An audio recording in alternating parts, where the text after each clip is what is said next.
Toda vez que los otros métodos exigen que para poder resolver exista un determinado número de paneles. Para este método usted puede resolver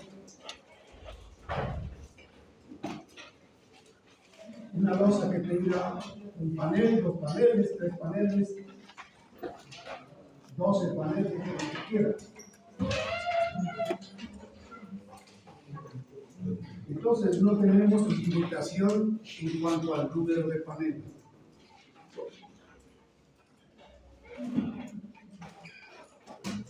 El procedimiento de la presente sección solo es aplicable a losas cuyos paneles están apoyados en los 4 bordes, bien sea sobre muros o sobre vigas rígidas. Una viga se considera rígida para deflexiones verticales cuando el parámetro alfa sub f es mayor o igual a f. En la clase anterior alcanzamos a ver qué era sub f. ¿Se recuerdan ustedes?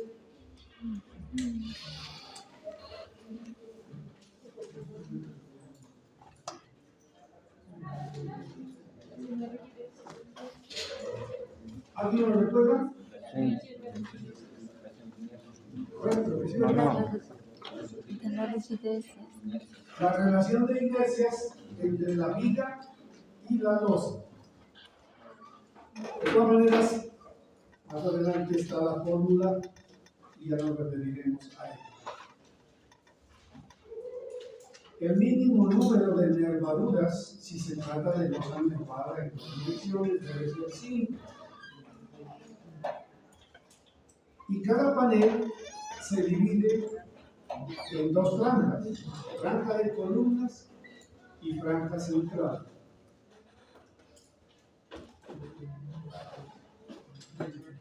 De acuerdo con lo que indica el C1321 y C1322, que vamos a mirar enseguida.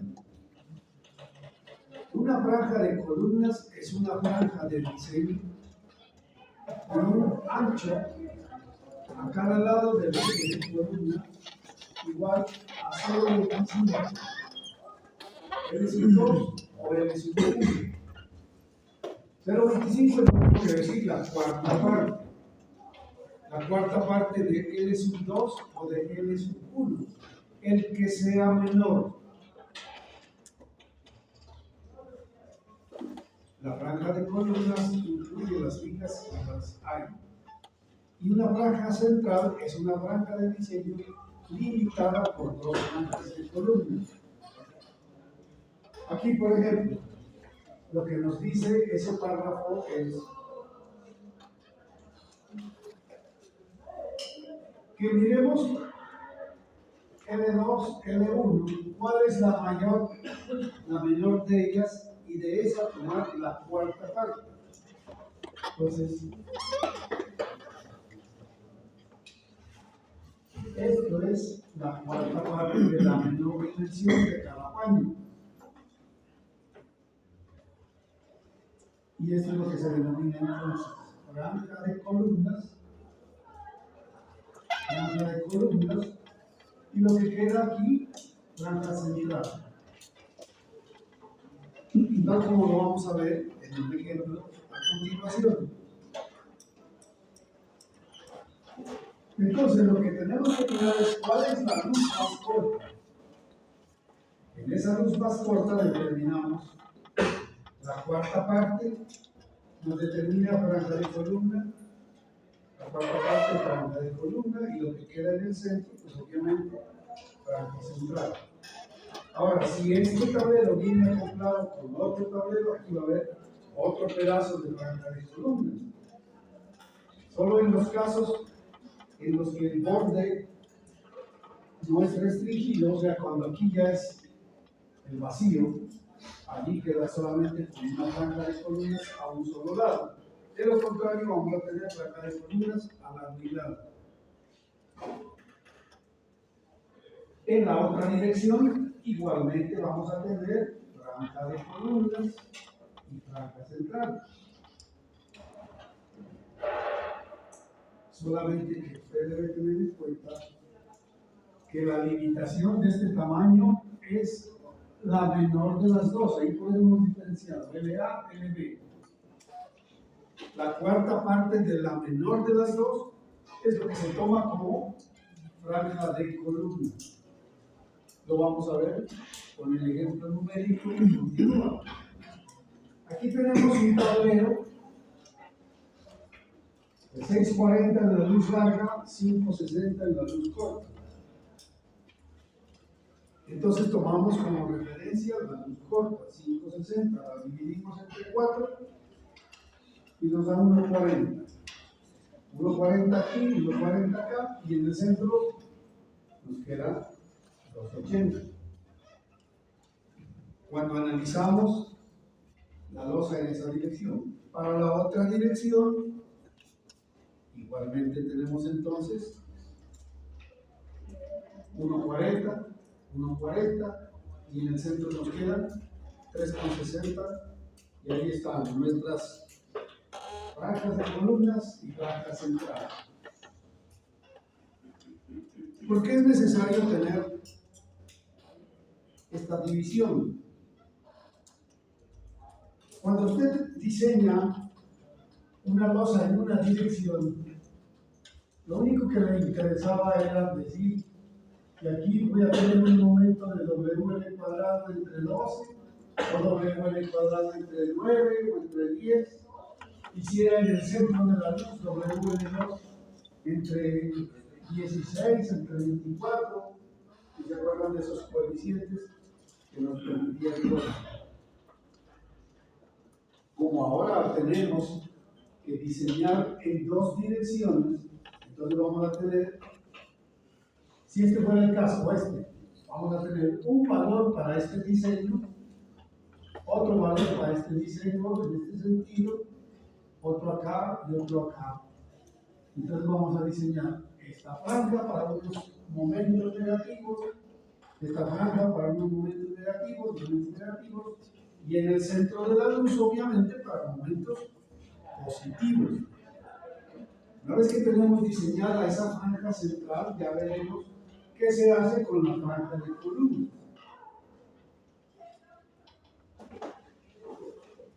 Y entonces, para llegar a este caso, primero hay que resolver el espesor de la losa requerido. Debe emplearse la sección 953 para definir el espesor mínimo de losas u otros elementos en dos direcciones diseñado de acuerdo con las disposiciones del capítulo C13 y que se ajusten a los requisitos expuestos. El espesor de losas sin vigas interiores que se extiendan entre los apoyos en todo sentido deberá satisfacer los requisitos C9532 o C9534. El espesor de las losas con vigas que se extiendan entre los apoyos en todo sentido debe satisfacer C9533 o C5934, que son los que vamos a ver a continuación. Entonces, el espesor mínimo H está en función de ese parámetro alfa sub Fm. Ya recordaron ustedes que es alfa sub F. Ahora nos aparece alfa sub Fm. El asunto es que hay que calcular esa relación de inercia en cada panel. Si aquí, por ejemplo, en este caso tenemos 1, 2, 3, 4, con 3, 12 paneles. Entonces aquí hay una viga y en este sentido hay una losa. En este sentido hay una viga y una losa. Cada panel entonces va a tener en cada uno de sus lados un alfa sub F, alfa sub F, alfa sub F. Si son dos paneles, pues vamos a tener 8 alfa sub F. Y acá son 12 paneles, vamos a tener 12 por 4, 48 alfa sub Fm. Si hay simetría, pues nos ahorramos el cálculo de alguno. Y una vez que tengo cada uno de los alfa de un panel, cada panel tiene 4 dígitos.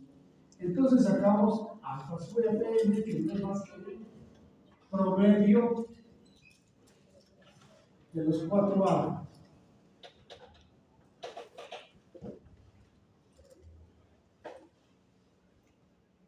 Y una vez que conozco ese alfa sub fm, tengo estos rangos de referencia.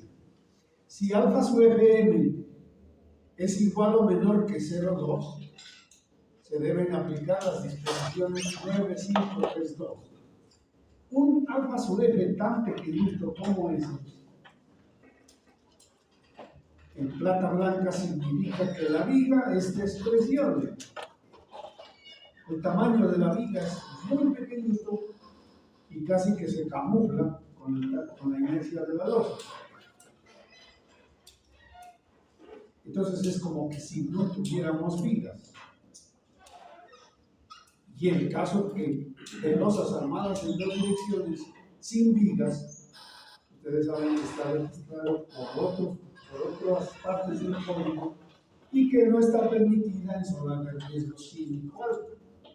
Por eso lo sacamos del taquito de aquí. Luego dice, para alfa f, m mayor que 0,2, pero no mayor que 2, deberá seguir la fórmula C912, esta que aparece acá. Y si alfa sub f, m es mayor de 2, nos vamos con esta fórmula. Los términos que intervienen en esas fórmulas son todos conocidos.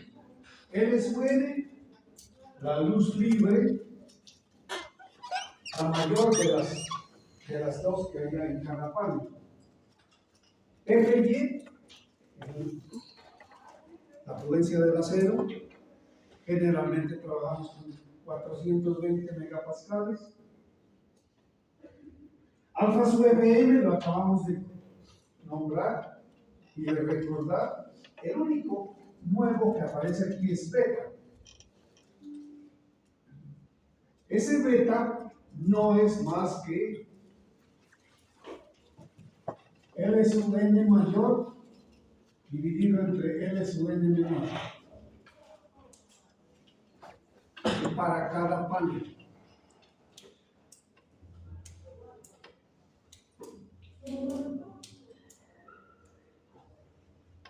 Por eso es subrayado ese beta, porque en el siguiente párrafo el código lo determina y nos dice: en bordes discontinuos debe disponerse una viga de borde que tenga una relación de rigidez alfa sub f no menor de 0,80. ¿Qué es un borde discontinuo?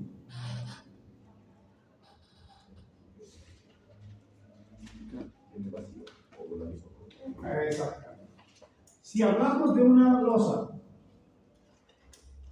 que solamente tiene un tablero, un panel, como decir una mesa parada en cuatro patas, pues ahí los 4 bordes son discontinuos. Es decir, no hay elemento estructural que continúe para acá, ni para allá, ni para la derecha, ni hacia abajo. Al contrario, si miramos este panel, la estructura continúa para acá, continúa acá, continúa acá, continúa acá. Entonces, este es un caso en el cual los 4 bordes son bordes continuos. En la esquina, aquí tengo 2 bordes continuos y 2 bordes discontinuos. A eso hace referencia entonces este numerado, que en los bordes discontinuos debe haber una viga de borde, o sea que aquí debe haber viga, que debe cumplir que el alfa sub f no sea menor de 0,80, o en su defecto aumentar el espesor mínimo requerido de la losa en un 10%. El término L sub n que acabamos de ver en las dos fórmulas anteriores, corresponde a la luz libre en la dirección larga, medida cara a cara de las vigas. ¿Por qué se aclara que es cara a cara? Que nosotros venimos manejando, por decir algo, cuando a esta planta le dibujamos las columnas, nosotros tenemos aquí una luz que es la luz entre ejes de columnas, que en lo posible hay que procurar que sean también ejes de las vigas.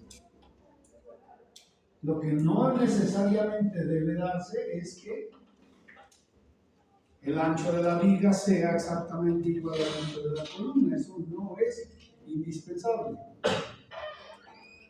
Lo que sí es mejor o conveniente es que los ejes coincidan.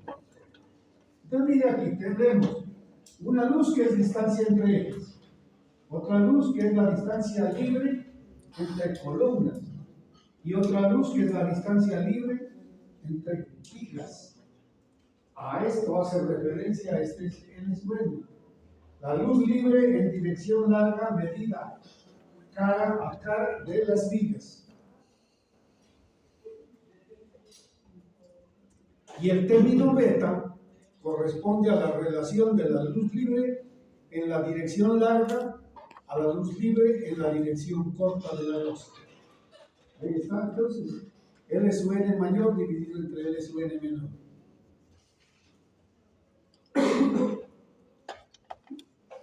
Y aquí están los demás términos. Alfa sub F ya lo habíamos definido. Aquí aparece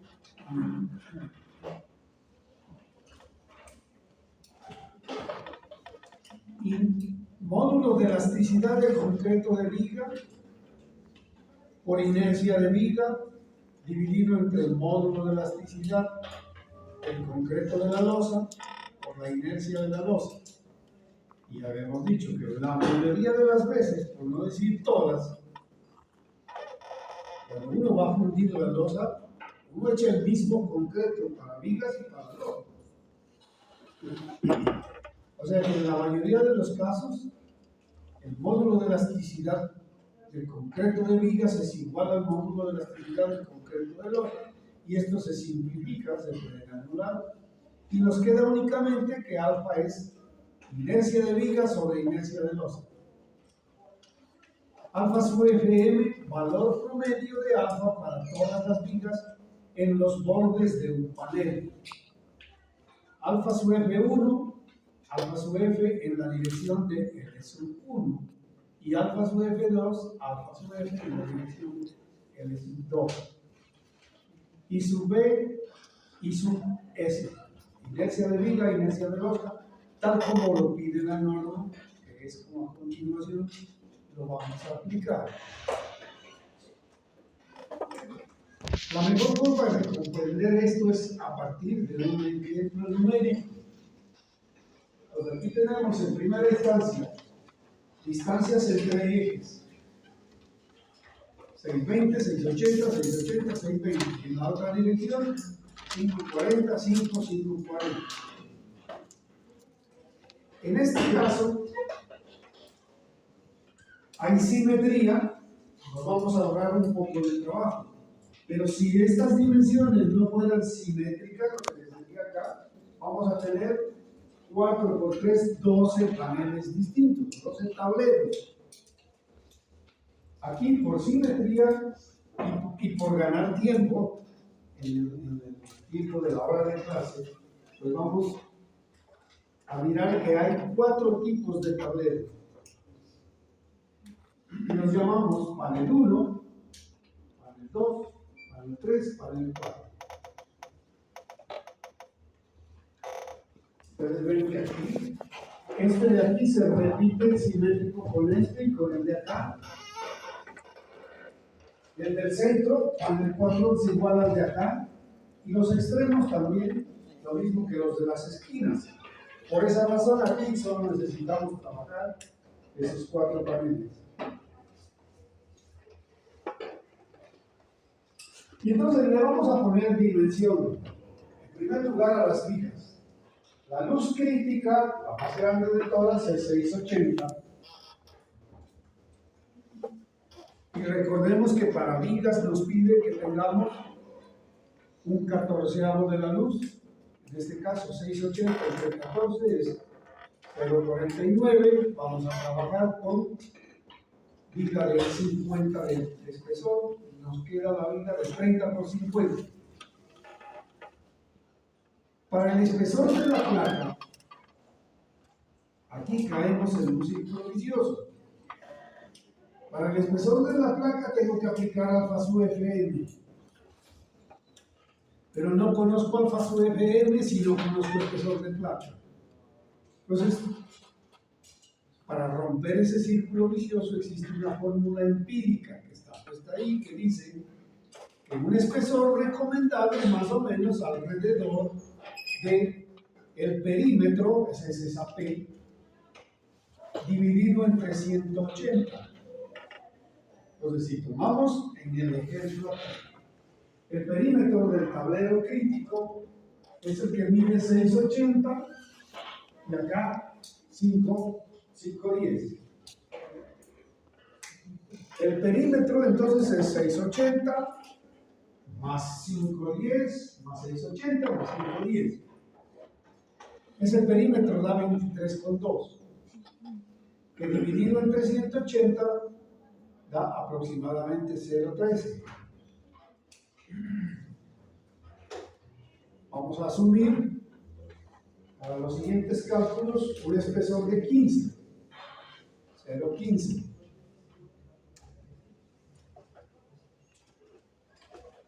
Y si recuerdan lo que vimos en la clase anterior, nosotros tenemos que hablar de la inercia de vigas y la inercia de losas.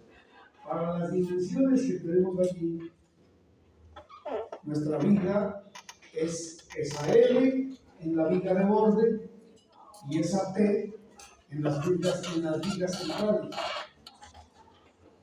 Y estas son las losas a las que hace referencia la fórmula de alfa sub F. Inercia de viga dividido inercia de losa. Esta imagen también la habíamos visto. Y aquí está cómo tomar la sección de viga y la sección de viga de borde y viga lateral y viga central. Entonces, obviamente, para hacer esos cálculos hay que tener una hojita Excel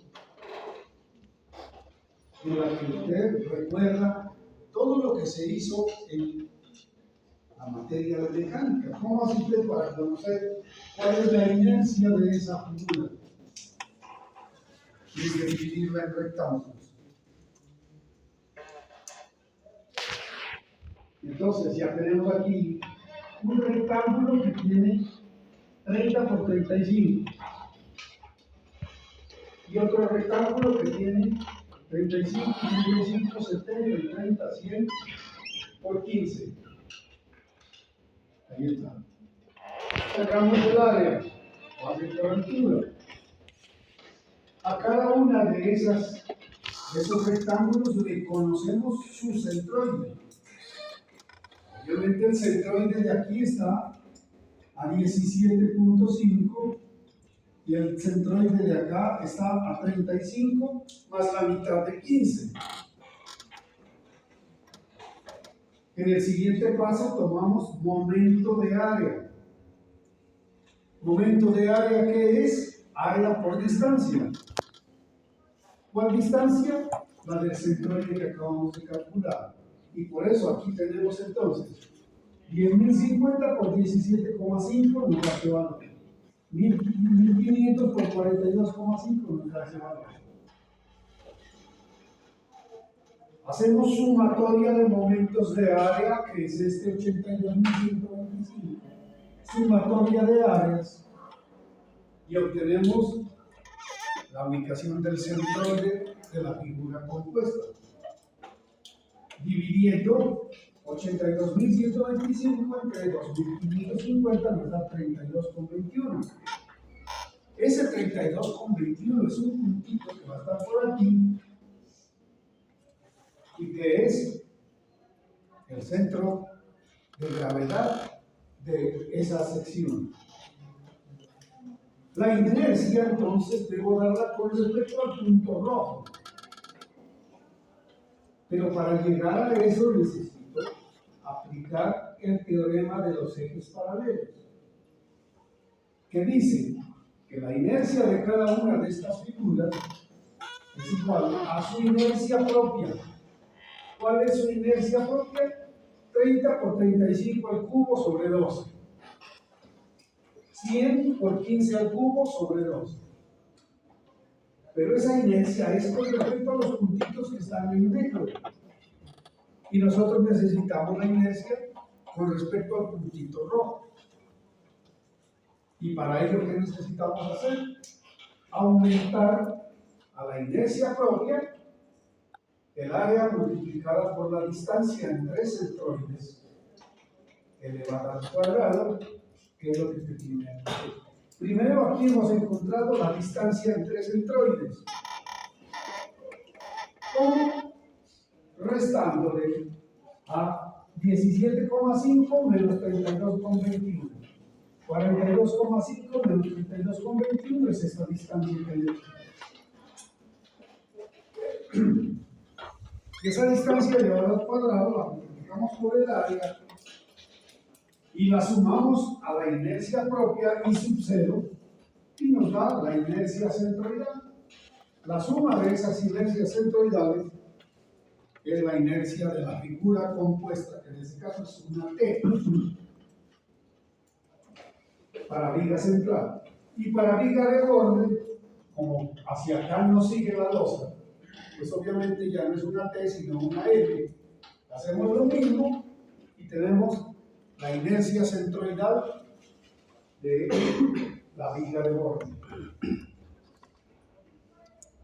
Entonces, es con esta inercia que tengo que ir yo aquí, a cada uno de estas vigas de paneles.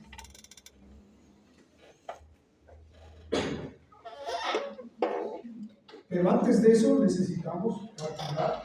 Acuérdense que cada una de estas vigas está asociada.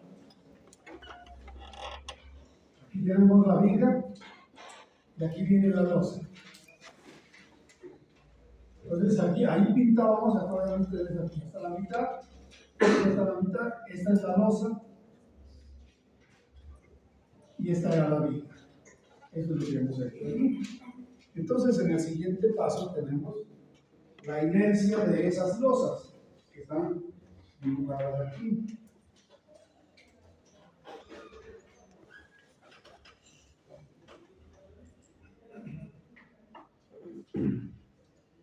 Esta sí es muy sencilla porque es un rectángulo.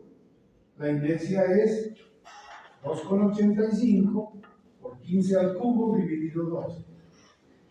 Para la otra, 270 más 250 es 520. 520 por 0,15 al cubo dividido 12. En el otro sentido tenemos esas dimensiones. Y entonces ya tenemos en cada panel los valores que necesitamos.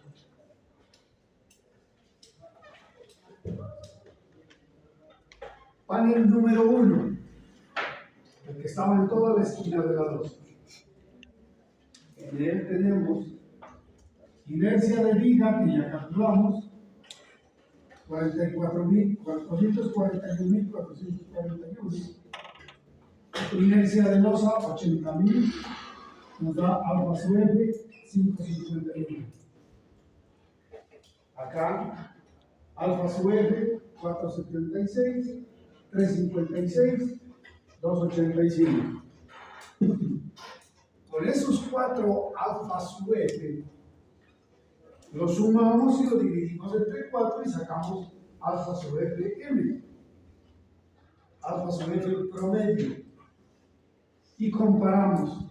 Este es el alfa sub Fm que nos decía, si es menor de 0.2, quiere decir que usted no tiene vigas. Pero si está entre 0,2 y 2, aplica la primera fórmula. Y si es mayor de 0,2, perdón, de 2, aplica la segunda fórmula, que es la que está aquí.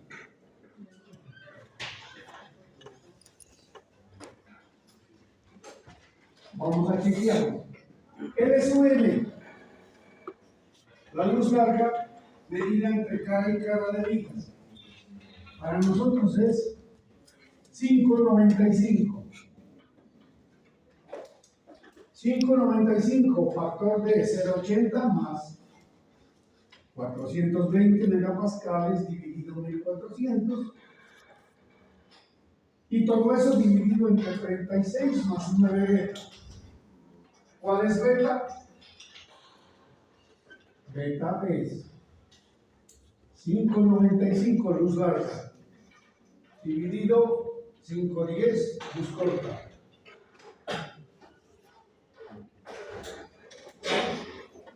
Y si usted hace esas operaciones, nos da H igual 0,14.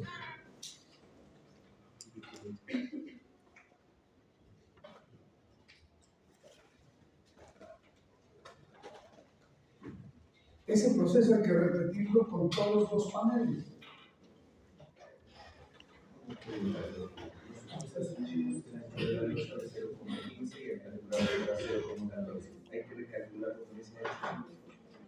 Ahorita, como nosotros tenemos 1, 2, 3, 4, 5, 6, 7, 8, 9, 10, 11 y 12 paneles, si no hay simetría, toca hacerlo para los 12 paneles. Y usted va a tener entonces 12 espesores. ¿Con cuál se queda? Pues con el crítico. En este caso, tenemos un resultado, 14. Vamos al panel número 2. En el panel número 2 tenemos una inercia de viga, una inercia de losa, una inercia de viga, una inercia de losa. Y tenemos entonces los 4 alfas. Sumando los 4 alfas y dividiendo entre 4, tenemos el alfa promedio del panel 2, que en este caso nos ha dado 3,69, mayor que 2, aplico la misma fórmula. El espesor mínimo recomendado aquí, 0,15.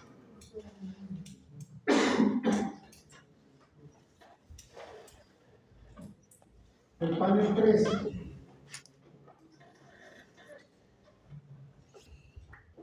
Haciendo esas operaciones, 0,14. Y lo mismo para el panel 4. Aquí, como solo tengo 4 paneles distintos, 4 veces ese cálculo. Y entonces tengo 4 valores que nos dieron alrededor parecidos. Uno 14, el otro 15. ¿Con cuál se queda? Pues aquí podríamos decir que con 15. Entonces dirán, claro, pues el profe ya sabía que le puso 15 y por eso le dio exactico 15. Es cuestión de, mire que lo hicimos con la fórmula empírica de sacar el perímetro. Esa fórmula nos daba 13. Yo hubiera podido haber hecho los cálculos con 13. Y llegaba acá y me decía que tengo que cambiarlo a 15.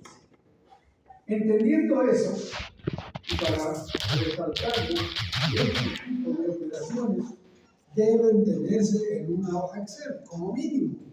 Porque esto usted no sabe cuántas veces hay que repetirlo. Entonces, después de tener esos espesores, y para irnos por el lado de la seguridad, se ha propuesto un espesor de 16. Entonces, obviamente, se cambia todo. Pero si usted tiene su hoja de cálculo, no es sino que vaya a esta celda y ponga 16 y se ajustó todo. Y no que tal, volver a repetir.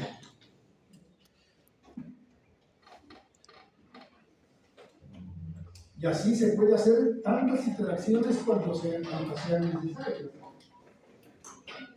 Y obviamente si usted va ahora con 16 y con estas nuevas inercias y va y calcula los espesores, pues es posible que ya nos dé, en vez de 14 y 15, lo que nos traían, 14 y decimales. En definitiva, llegamos a la conclusión de que vamos a seguir trabajando con 16.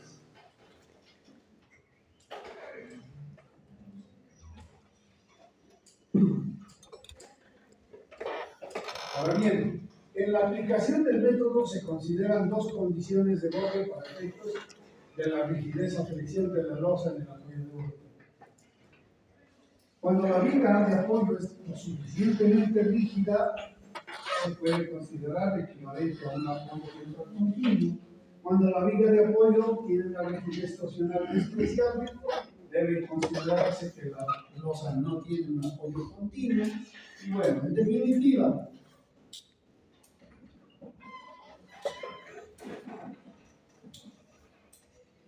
¿qué es lo que han hecho para este método de los coeficientes? Considerar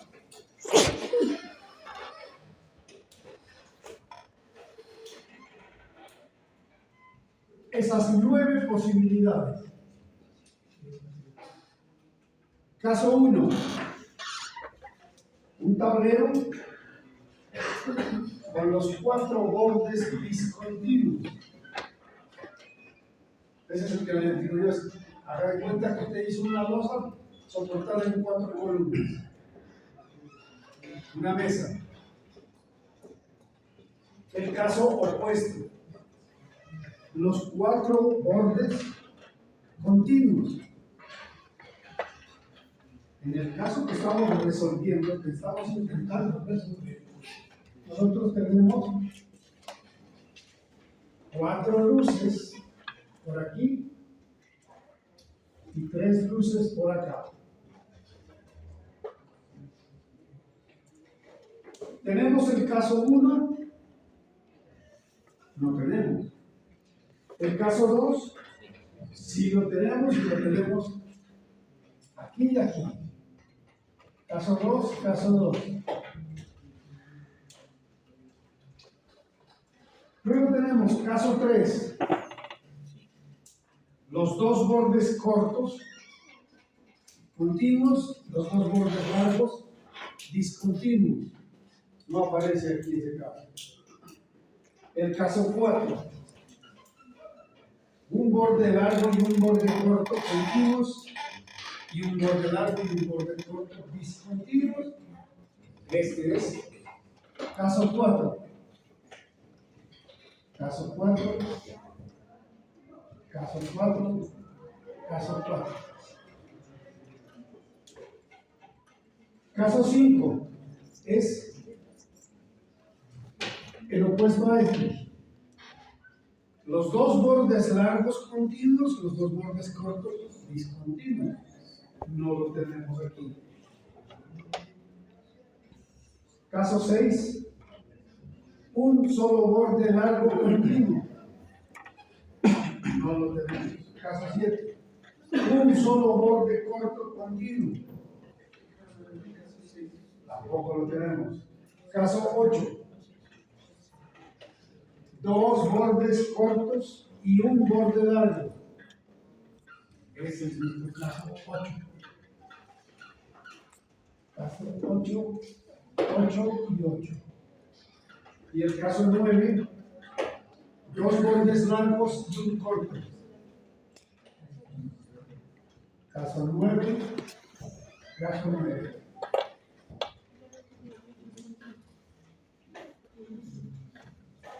Bien. Ahora, ustedes se acuerdan que cuando hablábamos de losas armadas en una dirección, nos decía que podíamos utilizar unos coeficientes que ya estaban calculados y que nos decía que aquí apliquemos para momento negativo WL2 entre 9 o entre 10 si era el primer apoyo, si era el segundo, no sé qué. Acá nos decía que aplicáramos WL2 entre 14 o entre 16 y por acá entre 24, lo que sea.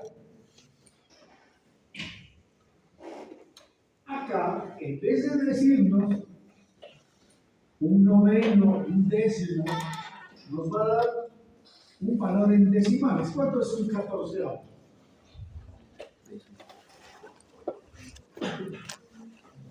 Uno entre 14.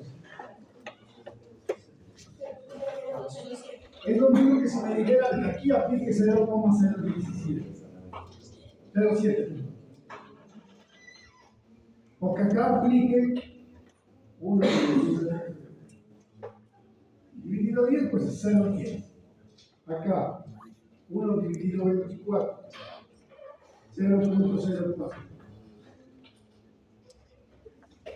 Entonces lo que va a hacer es en unas tablitas, para cada uno de estos casos, me va a dar estos coeficientes.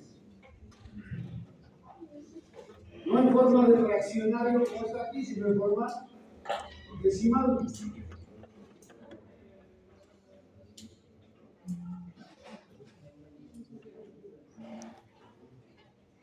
Y entonces necesitamos, ya vimos que este era caso 4, caso 8, caso 9, caso 2. Los demás se repiten.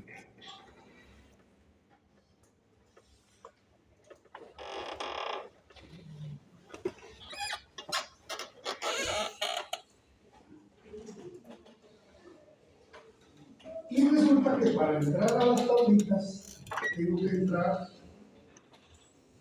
con ese valor M. M es LA entre LB. No es nada más que el inverso de beta. ¿Se acuerdan que beta nos dijo que era el lado mayor sobre el lado menor? Ahora, para entrar a la tabla es al contrario. Lado menor sobre lado mayor.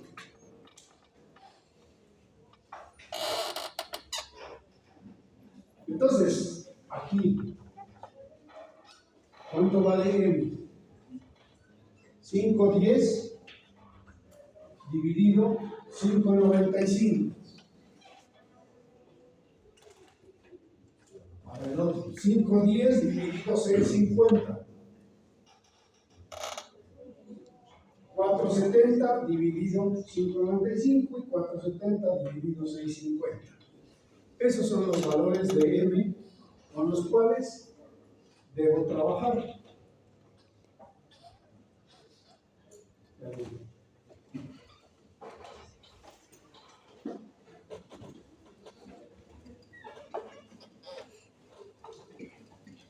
Y con esos valores vamos a ir a las tablitas en donde después tenemos que aplicar. Ahorita no le pongan atención a esto porque se van a confundir. Buenos días, disculpe, profe. Entonces, ¿qué es lo que voy a encontrar en las hojitas? ¿Cuánto vale C sub A? ¿Cuánto vale C sub B? Lo que acá me decía que aplicaron ese 6 avos, 14 avos, acá me dice. Entonces, eso lo vamos a encontrar en las tablitas que vienen así en el código.